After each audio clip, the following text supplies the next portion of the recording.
गुफा के अंदर बहू की ठंडी रसोई और खेती। अरे वाह, यही है ना हमारा गांव, कितना सुंदर है। सुंदर तो है पीहू, लेकिन बाहर का टेम्परेचर देखा है? 45 डिग्री चल रहा है। तो क्या हुआ, गर्मी तो शहर में भी होती है, वहाँ एसी है, यहाँ हवा है। हाँ, वो हवा जो खुद जल रही है। प्रेम की बात में कोई झूठ नहीं था। मई के इस खौफनाक महीने में सूरज जैसे आसमान से आग के गोले बरसा रहा था। बाहर का सुंदर गांव अब सूखा और बेजान दिख रहा है। खेतों में दरारें पड़ चुकी हैं, पेड़ों के पत्ते झुलस गए थे और गर्म हवाएं पूरे माहौल को और डरावना बना रही थी। गांव की धूल भरी सड़क तक तपने लगी थी और इसी तपिश से बचने के लिए गांव के कुछ बुजुर्ग चबूतरे की छांव में बैठे हुए थे। अरे भाई, आज तो हद हो गई। लाइट सुबह 4 बजे से अभी तक नहीं आई। अरे भाई क्या बताएं, खेत सूख गए हैं, जानवर परेशान हैं गर्मी से। तभी दूर से धूल उड़ाती हुई एक गाड़ी आती दिखाई देती है। अरे भाई, ये किसकी गाड़ी आ रही है? अरे लगता है अंकुश जी की गाड़ी है। तभी गाड़ी रुकती है और अंकुश जी नीचे उतरते हैं। चबूतरे पर बैठे लोग उठे और उनसे मिलने के लिए आगे आए। अरे अंकुश, हाँ गए आप लोग, पर इस महीने, इस गर्मी में? अरे क्या करें काका, हमारी बहू की जिद थी। बोली इस बार गर्मियों में गांव जाना है। हमने भी कहा चलो देख लो। अरे वाह, बहू का गर्मियों में गांव का शौक एक दिन में निकल जाएगा, देखना। कल तक ये वापस शहर चलो कहने लगेगी। और तभी गाड़ी से पीहू, प्रेम, वृंदा और अदिति उतरती हैं। वैभव काका ने पीहू को देखते हुए कहा, अरे बेटा, तुम हो तो जिसे गांव की गर्मियां पसंद हैं। जी काका, मैं हूँ जिसे गांव भी पसंद है और गर्मियाँ भी। अरे भाई, अभी बोल रही हो बेटा, 2 घंटे बाद तुम्हें असली गर्मी का मजा आएगा। काका आप भूल रहे हैं, मैं शहर से सिर्फ सूटकेस नहीं, अपना ठंडा दिमाग भी साथ लाई हूँ। आप 2 घंटे की बात कर रहे हैं, मैं तो अगले 2 महीने यहीं गुजारने का इरादा करके आई हूँ। देखिएगा, मैं इस गर्मी से बचने का भी जुगाड़ निकालूंगी। तभी वृंदा ने सबको टोकते हुए कहा, अरे बाकी की बातें बाद में करना, वरना यहाँ बीच सड़क पर खड़े खड़े ही पिघल जाएंगे। चलो अब घर चले भाई साहब, हम निकलते हैं, वरना सूरज आज ही हमें भस्म कर देगा।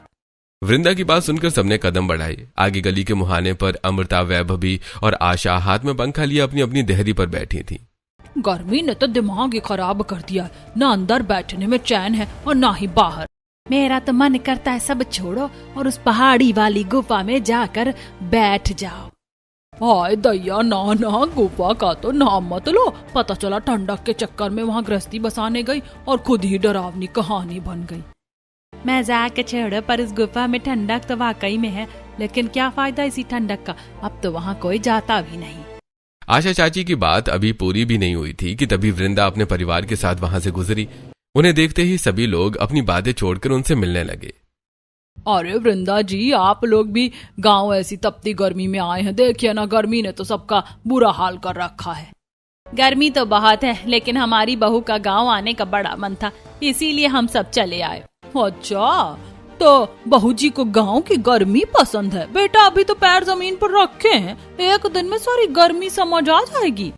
सभी की बातें सुनकर पीहू से रहा नहीं गया। उसने अमृता को तुरंत जवाब दिया, जी चाची, समझ आ भी गई, इसीलिए तो आई हूँ। सुना है यहाँ की गर्मी दिमाग की बत्ती जला देती है, तो सोचा मैं भी अपना थोड़ा सा टैलेंट यहीं आजमा लूं। पीहू का ये करारा और मजेदार जवाब सुनकर अमृता का मुंह खुला का खुला रह गया। वैभवी ने अपनी नजरें झुका ली। वृंदा अपनी बहू की इस हाजिर जवाबी पर मन ही मन मुस्कुरा उठी और सब आगे बढ़ गए। पर चलते चलते पीहू के कानों में अभी भी आशा चाची का वो अधूरा जुमला गूंज रहा था, उस गुफा में ठंडक तो है। चाची क्या कह रही थी? गुफा ठंडी है, लेकिन वहाँ कोई जाता नहीं है, क्यों? इसी सोच में डूबी हुई पीहू को पता ही नहीं चला कि कब सब लोग घर पहुंच गए। जैसे पुराने घर का दरवाजा खुला, कई दिनों से बंद पड़े घर की धूल और हवा गर्म बाहर निकल आई। फिर सबने मिलकर घर की सफाई शुरू की। जहां प्रेम और अदिति गर्मी से थक चुके थे, वहीं पीहू के चेहरे की खुशी और उत्साह जरा भी कम नहीं हुआ। थोड़ी देर बाद पुराना कूलर भी चल पड़ा। शाम होते होते पीहू ने पूरे परिवार के लिए प्यार से देसी खाना बनाया और फिर आंगन में दरी बिछाकर सब लोग साथ बैठकर खाना खाने लगे। ओ गॉड भाभी, आपके इस गांव वाले एडवेंचर के चक्कर में हम यहाँ आ तो गए हैं, पर ये कूलर भी बस गर्म हवा के थप्पड़ मार रहा है। अदिति, मैंने पहले कहा था पीहू का एडवेंचर अभी शुरू हुआ है, हमारी हालत अभी से टाइट है। अरे खाना खाइए पहले, पेट भरेगा तो गर्मी भी अच्छी लगने लगेगी। जैसे ही सबने पहला निवाला लिया ही था कि कूलर की घरघराहट बंद हो गई। पूरा घर अंधेरे में छा गया, लाइट कट चुकी थी। ये लो, जिसका डर था वही हुआ। भाभी अब तो हद हो गई है, कूलर बंद, पंखा बंद, हम यहाँ कबाब बन जाएंगे। चुप रहो अतिथि, पीहू ने इतनी मेहनत से खाना बनाया है। पीहू बेटा तो फिक्र मत कर। मम्मी कोई ना कोई जुगाड़ तो होगा ही, ये गर्मी हमें हराएगी नहीं। अरे हर जगह जुगाड़ ढूंढ लेती हो, पर इस बार बताओ क्या सोच रही हो? अभी कुछ पक्का नहीं है, पर कल सुबह एक जगह देखनी है। कौन सी जगह? पहले खाना खाओ। सभी लोगों ने जैसे तैसे खाना खाया। रात घिर आई, गर्मी की वजह से घर के अंदर रुकना मुश्किल था। आखिरकार सबने छत पर चादरें बिछाई और वहीं लेटे। यार छत पर तो थोड़ा ठीक है। हाँ, छत पर ठीक है, लेकिन क्या हर रात छत पर ही सोएंगे? अरे नहीं, बस 1-2 दिन की बात है, लाइट आ जाएगी। यहाँ लाइट का कोई भरोसा नहीं है, पहले भी ऐसे ही था। वहीं पीहू चुप लेटी है, उसकी आंखें खुली हैं, आसमान देख रही है, दिमाग चल रहा है। इस घर में नहीं चलेगा, कहीं और कोई ऐसी जगह जहाँ दीवारें खुद ठंडी हो। कुदरत ने जरूर कुछ बनाया होगा, कल की कल देखेंगे। अभी तो मैं आसमान के नीचे आराम से सो जाऊं। अगली सुबह उमस ने फिर घेरा डाल लिया। वृंदा ने दरवाजा खोला तो सामने अमृता और वैभव भी खड़ी थी, जैसे रात भर से वहीं बैठी हो। अरे वृंदा जी, रात कैसी गई? बहू रानी का एडवेंचर कैसा रहा? ठंडी हवा मिली? हम तो रात भर इंतजार में थे, सोचा सुबह होते ही बहू जी के बैग बंद जाएंगे। शहर की हवा याद आती है ना रात को। वृंदा ने एक नजर दोनों पर डाली। चेहरे पर कोई घबराहट नहीं, बस एक शांत मुस्कान, जैसे पहले से पता हो कि सामने वाले क्या कहने वाले हैं। रात बहुत अच्छी गई दीदी, छत पर सोए, तारे देखे। शहर में तो ये नसीब ही नहीं होता। और बहू? मेरी बहू का मजाक उड़ाने की कोशिश में जो वक्त लगा रही हैं आप, उतने वक्त में वो कुछ नया सोच चुकी होगी। वो मुश्किल देखकर हारने वालों में से नहीं है। दोनों चुप हो गईं और छत पर पीहू दूर पहाड़ी की तरफ देख रही थी। इधर पूरा गांव सूखा, उधर घनी हरियाली। तभी आशा चाची की बात याद आई, गुफा उधर ही थी। इधर सब सूखा, उधर इतनी हरियाली, कैसे? नीचे से आवाजें आई, तभी पीहू ने झांक कर देखा। नीचे गांव की औरतों को देखकर वो सीढ़ियों से उतरकर नीचे आ गई। अरे बहू जी, सुना है एडवेंचर करने आई हो इस तपती गर्मी में, शहर का सारा ऐशो आराम छोड़कर? कोई मजबूरी होगी, वरना कौन छोड़ता है एसी बेटा। पीहू रुकी, दोनों को देखा, फिर हल्के से मुस्कुराई, न गुस्से से न तकलीफ से। चाची, आपने कभी मैन वर्सेस वाइल्ड देखा है? वो क्या होता है? एक शो है जिसमें एक इंसान अपना सारा आराम छोड़कर तपती धूप जंगल में निकल पड़ता है, सिर्फ इसलिए कि मुश्किल को जीतना सीखे। तो चाची जी, जो आराम छोड़कर निकले वो कमजोर नहीं होता, वो बस औरों से थोड़ा अलग होता है। अरे तुम शहरी लोग और तुम्हारी ये बड़ी बड़ी शहरी बातें। चाची, बातें शहर की हो या गांव की, दिल सच्चा हो ना तो हर बात अपनी लगती है। दोनों चुप हो गईं। वृंदा ने पीहू को देखा और हल्का सा मुस्कुरा दी। थोड़ी देर बाद दोनों पड़ोसनें चली गईं और फिर घर में सब साथ बैठकर नाश्ता कर रहे थे। लेकिन पीहू का ध्यान अब भी सुबह छत से दिख रही हरियाली में ही अटका हुआ था। पापा, कल आंटी गुफा की बात कर रही थी और आज मैंने छत से देखा, पूरा गांव सूखा है पर पहाड़ी के उस पार सब हरा भरा है। जरूर वहीं होगी वो गुफा, चलते हैं ना एक बार देखने। अंकुश का हाथ चाय के गिलास पर रुक गया। एक नजर वृंदा को, फिर पीहू को।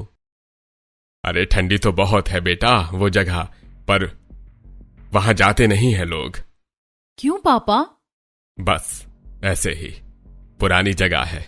गांव के लोग कहते हैं वहां कुछ है, क्या है कोई नहीं जानता, और जाने की कोशिश भी किसी ने नहीं की। एक पल के लिए मेज पर खामोशी छा गई। मतलब यही कि वो जगह अकेले नहीं जाते। पापा, डर जगह में नहीं होता, बस लोगों के मन में रह जाता है। पीहू बेटा। अरे छोड़ो ना, तुम भी सुबह सुबह गुफा की बातें लेकर बैठ गई। पहले नाश्ता तो कर लो। ठीक है, नाश्ता करती हूँ। भाई, भाभी नाश्ता खा रही हैं, पर दिमाग गुफा में जा चुका है। मुझे पता है। नाश्ता खत्म हुआ पर पीहू का मन गुफा में ही अटका था। तभी गली से हंसी की आवाजें आई। पूजा अपनी 2 सहेलियों के साथ आई। नमस्ते भाभी, सुना है शहर वाली भाभी गर्मी से डर नहीं रही। अरे अभी तो शुरुआत है, तो चलिए फिर असली गांव भी दिखा देते हैं। थोड़ी देर बाद सब गलियों में निकल गईं। गर्मी बहुत थी पर पीहू की नजरें हर चीज ध्यान से देख रही थी। चलते चलते पूजा अचानक एक खेत के पास रुक गई। वहां छोटू मिट्टी में पैर डालकर बैठा था और अपने सिर पर गीला गमछा रखे हुए था। ये क्या स्टाइल है छोटू? दीदी ये हमारा देसी एसी है। उसकी बात सुनकर सब लड़कियां जोर से हंस पड़ी। गांव में जुगाड़ नहीं किया ना तो समझो जीना मुश्किल है। अच्छा, तो मैं भी अब गांव की स्टूडेंट हूँ, मुझे भी सब जुगाड़ सीखने हैं। जैसे जैसे पहाड़ी की तरफ बढ़े गर्म हवा कम होने लगी, सूखी जमीन की जगह हरियाली आने लगी। सच में यहाँ तो मौसम ही बदल गया, क्योंकि गुफा उधर ही है, वहाँ हमेशा ठंडक रहती है। तभी बाकी लड़कियों के चेहरे थोड़े गंभीर हो गए। लेकिन हम लोग ज्यादा आगे नहीं जाते, बस गांव वाले मना करते हैं, कहते हैं वो जगह ठीक नहीं। तभी पीछे से गुजरती हुई विमला चाची उनकी बातें सुनकर रुक गई। कई साल पहले एक औरत वहाँ गई थी, वापस तो आई पर कहती थी कि अंदर कुछ था, दिखा नहीं पर महसूस हुआ। हाँ, तभी तो अब कोई नहीं जाता। अगर वहाँ इतनी ठंडक है तो लोग उसका इस्तेमाल क्यों नहीं करते? अगर गुफा इतनी ठंडी है ना तो इस गर्मी में वहीं घर बना लेना चाहिए। हाँ, फिर गांव वाले कहेंगे शहर वाली भाभी पहाड़ों में बस गई। सब हंसने लगे, लेकिन पीहू अचानक चुप हो गई। उसके दिमाग में सच में यही ख्याल घूमने लगा। अब क्या रिसर्च चल रही है मैडम?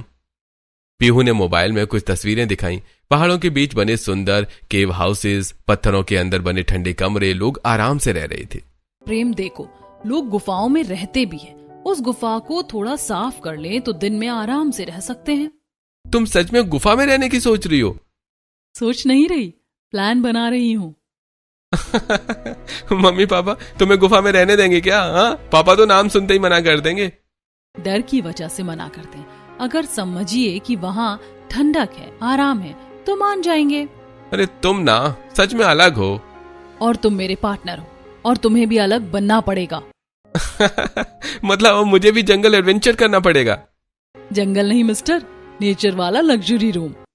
पापा एक बात बोलूं, अगर यहाँ इतनी गर्मी है और गुफा में इतनी ठंडक है तो हम वहीं रह लेते हैं ना? क्या मतलब सच में गुफा में रहना है? गुफा में रहेंगे, वहाँ ठंडक है, पानी है, जगह भी बड़ी है, और यहाँ घर में तो गर्मी से सबका हाल खराब हो रहा है। भाभी की बात गलत भी नहीं है, मैं तो अभी से पिघल रही हूँ। लेकिन बेटा लोग उस जगह को अच्छा नहीं मानते। मम्मी, लोग बिना देखे बहुत कुछ बोलते हैं। हम सब साथ रहेंगे ना, ऊपर से मैं उस जगह को अच्छा बना दूंगी। तुम ऐसे बोल रही हो जैसे गुफा नहीं नया फ्लैट लेने जा रहे हैं। फ्लैट से अच्छा होगा, वहाँ नेचुरल एसी होगा। कुछ बोलिए पापा। अरे बेटा अगर इतनी गर्मी लग रही है तो जरूरी थोड़े है पूरे 2 महीने यहीं रहे। चाहो तो वापस शहर चल सकते हैं। नहीं पापा, अब आए हैं तो पूरे 2 महीने यहीं रहेंगे, बस रहने का तरीका थोड़ा बदलना होगा। अगर सब साथ रहेंगे और संभल कर रहेंगे तो कोशिश कर सकते हैं। बस फिर क्या था, अगले ही पल घर का माहौल बदल गया। डर आधा था और एक्साइटमेंट दोगुनी। सुबह सुबह पूरा घर ऐसे तैयारी करने लगा जैसे कहीं लंबी पिकनिक पर जा रहा हो। पीहू कभी बर्तन बांधती, कभी चादरें। उसने एक बड़ा टोकरी निकाली और उसमें मसाले, आटा, दाल और सब्जियां रखने लगी। अरे तुम तो इतनी तैयारी कर रहे हो जैसे सारी जिंदगी वहीं रहने जा रही हो। रहने ही तो जा रहे हैं मिस्टर, गुफा में पहली ठंडी रसोई भी बनेगी। फिर पीहू ने चुपके से कुछ छोटे पैकेट भी बैग में रख दिए। ये क्या है? सब्जियों के बीज। ये सच में गुफा में खेती भी करेंगी? जहाँ हरियाली है वहाँ कुछ ना कुछ उगता जरूर है। भाभी, वहाँ सच में कुछ निकला तो तेरे भाई को आगे कर देंगे। वाह, मतलब भूत आया तो सबसे पहले मैं? भाई डर मत, मेरी भाभी है ना, वो भूत को भी काम पर लगा देंगी। अदिति की बात सुनकर सब हंस पड़े, यहाँ तक कि अंकुश भी मुस्कुरा दिया। पीहू बेटा, तू गुफा में रहने जा रही है या पूरा घर शिफ्ट कर रही है? मम्मी, गर्मी से बचना है तो सेटअप भी बढ़िया होना चाहिए। थोड़ी देर बाद जब सब लोग इतना सामान लेकर गुफा की तरफ निकलने लगे तो पूरे गांव की नजर उन्हीं पर टिक गई। ये लोग सच में गुफा में रहने जा रहे हैं क्या? शहर वालों को भी गर्मी ने पूरा पागल कर दिया है, पर लड़की में हिम्मत तो है, सब सोचते हैं, करने कोई नहीं जाता। अरे अगर सच में वहाँ ठंडक निकली ना तो पूरा गांव बाद में इन्हीं के पीछे जाएगा। उधर पीहू बिना किसी की बात को बुरा माने आगे बढ़ती रही। उसके चेहरे पर डर नहीं, अजीब सा उत्साह था। जो लोग नई चीज से डरते हैं ना, वो पहले हंसते ही हैं। और अगर गुफा में भूत मिला तो? तो उसे भी बोल दूंगी इतनी गर्मी में डराने से पहले पंखा जल दे। उसकी बात सुनकर सब हंस पड़े और इसी हंसी मजाक के बीच पूरा परिवार पहाड़ी की तरफ बढ़ने लगा। जैसे जैसे परिवार पहाड़ी के पास पहुंचा, गर्म हवा धीरे धीरे ठंडी होने लगी। सूखी जमीन की जगह हरियाली दिखाई देने लगी। बड़े बड़े पेड़ों की छांव और ठंडी हवा ने सबको हैरान कर दिया। भाभी, आते टाइम सब लोग ऐसी बातें बोल रहे थे कि मेरा तो अभी भी डर नहीं जा रहा। पिंकी ने तो कहा था जो भी यहाँ गया वो वापस ठीक हालत में नहीं आया। तभी सबकी नजर सामने पड़ी, पहाड़ के बीच बनी बड़ी पत्थरों वाली गुफा पर। उसके पास ही साफ पानी का झरना बह रहा था। ठंडी हवा सीधे वहीं से आ रही थी। अरे यहाँ तो सच में इतनी ठंडक है। लेकिन जहां बाकी सब लोग संभल संभल कर कदम रख रहे थे, वहीं पीहू किसी छोटे बच्चे की तरह हर चीज देखकर खुश हो रही थी। वाह, ये पत्थर देखो कितने ठंडे हैं। वो कभी दीवार छूती, कभी ऊपर बनी पत्थरों की छत को देखती। और देखो ना, गुफा का मुंह भी कितना बंद है। यहाँ कोई जानवर आसानी से आ ही नहीं सकता। अरे बात तो सही कह रही है, जगह काफी सुरक्षित लग रही है। तभी पीहू की नजर गुफा के एक कोने पर पड़ी। वहां कुछ पुराने लकड़ी के टुकड़े और पत्थरों की बनी जगह थी। मुझे ना सच में लग रहा है यहाँ पहले कोई रहता था। फिर अचानक वो नीचे बैठ गई और मिट्टी हाथ में लेकर देखने लगी। अब क्या चेक कर रही हो मैडम? ये मिट्टी देखो कितनी अच्छी है। मैं ना यहाँ खेती भी कर सकती हूँ, इसीलिए अपने वेजिटेबल सीड्स लाई थी। भाभी, यहाँ लोग डर के मारे कांप रहे हैं और आप खेती प्लान कर रही हो। अरे डरने से अच्छा टमाटर उगा लो। ठीक है भाभी, मान लिया जगह अच्छी है, लेकिन यहाँ रहेंगे कैसे? हाँ मैडम, होटल की बुकिंग तो दिख नहीं रही।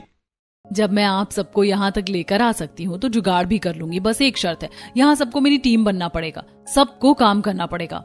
मैं तो पहले ही बता रही हूँ, मैं सिर्फ सुपरविजन दूंगी। वाह, काम बहू करे और मैडम ऊपर से ऑर्डर देंगी। बोलो बेटा, क्या करना है, हम तैयार हैं।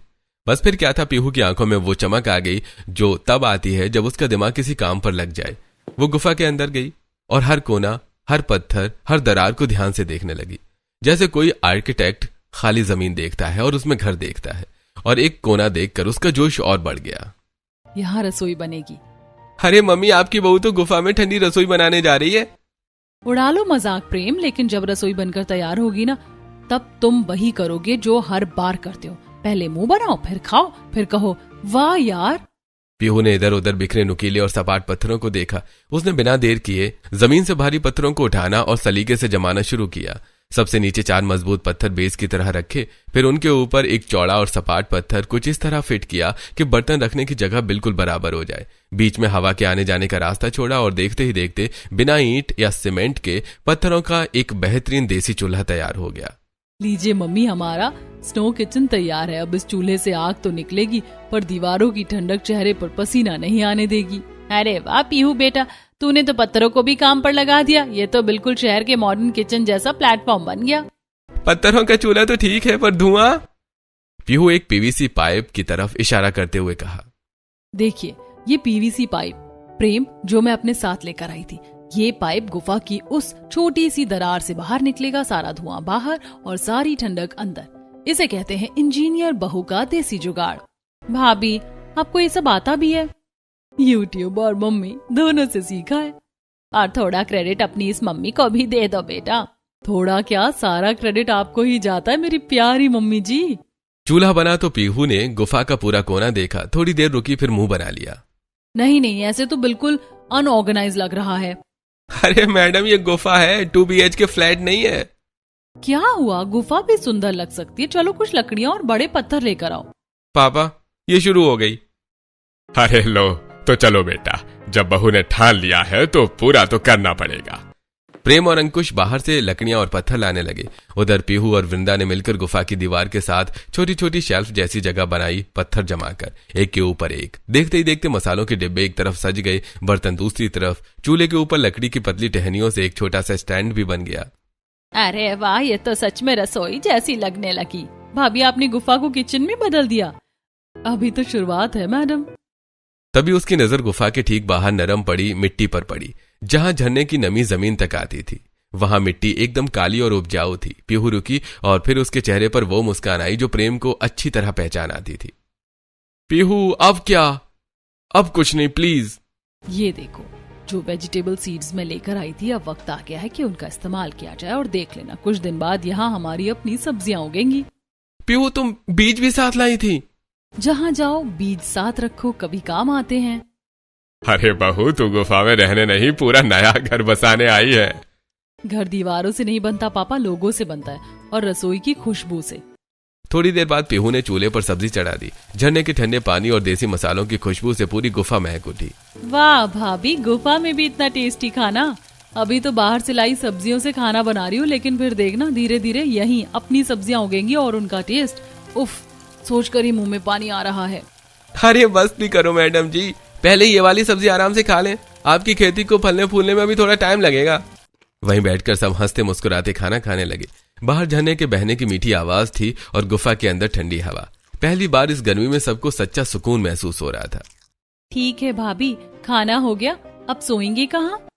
हाँ मैडम, आपका 5 स्टार रूम कहाँ है? मुझे इतना कम मत समझो मिस्टर प्रेम। धुआं हो या प्राइवेसी, सबका इंतजाम है मेरे इस जुगाड़ू दिमाग में।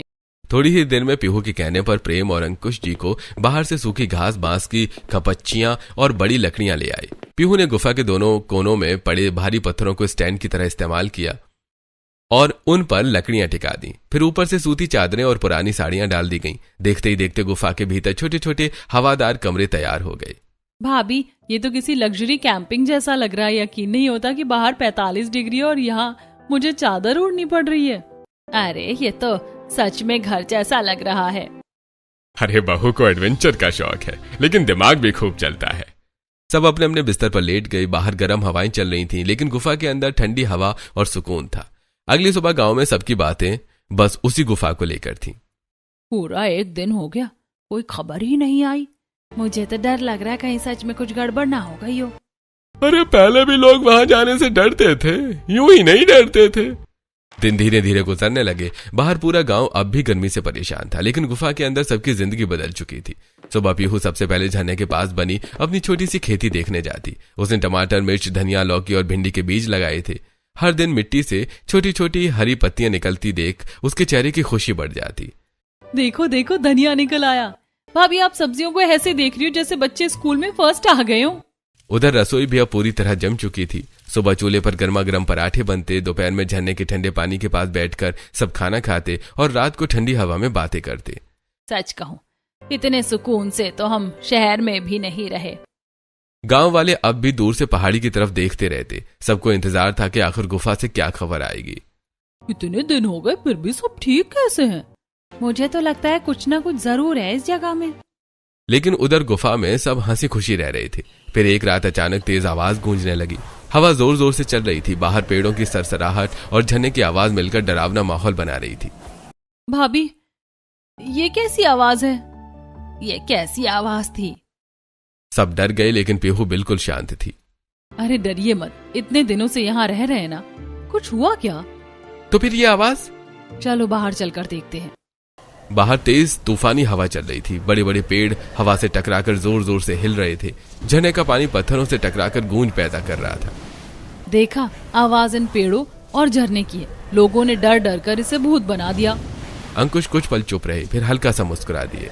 अरे सही कह रही हो बेटी, हम इतने दिन से यहाँ हैं, लेकिन कभी कुछ गलत महसूस नहीं हुआ। उस रात के बाद सबका डर लगभग खत्म हो चुका था। अब गुफा सच में घर जैसी लगने लगी थी। फिर कुछ दिनों बाद दोपहर के समय जब पीहू अपनी छोटी सी खेती में पानी डाल रही थी, तभी बाहर किसी के कदमों की आवाज आई। लगभग 30 साल का एक आदमी धीरे धीरे गुफा की तरफ बढ़ रहा था। कौन है भाई? मैं विवेक। वो गांव में सुना कि आप लोग सच में यहाँ रह रहे हैं, इसलिए देखने चला आया। विवेक गुफा के अंदर का माहौल देखकर खुद हैरान रह गया। एक तरफ रसोई सजी थी, दूसरी तरफ सब आराम से बैठे थे। ठंडी हवा अंदर तक जा रही थी। आप लोगों को डर नहीं लगा यहाँ पे? पहले तो बहुत लगा था, गांव वालों ने इतना डराया जो था।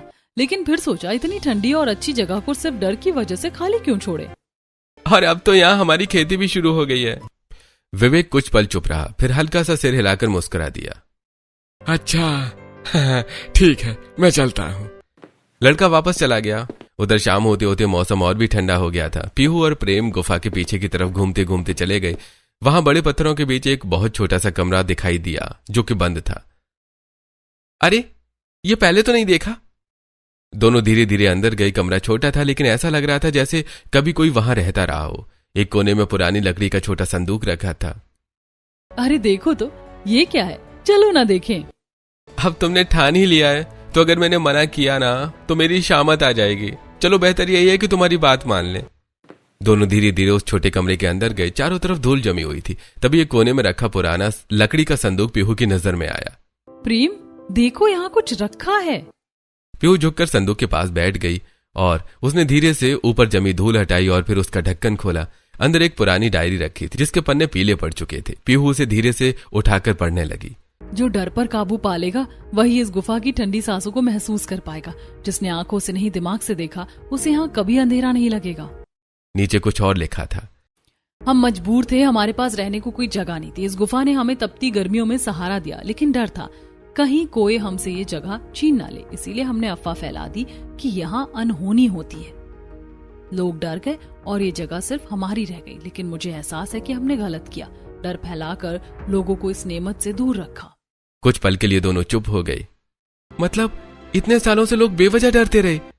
देखा, कभी कभी सच डर से कहीं ज्यादा आसान होता है। दोनों तुरंत बाहर आए और सबको डायरी के बारे में बताया। अच्छा, ओह, तो ये बात थी।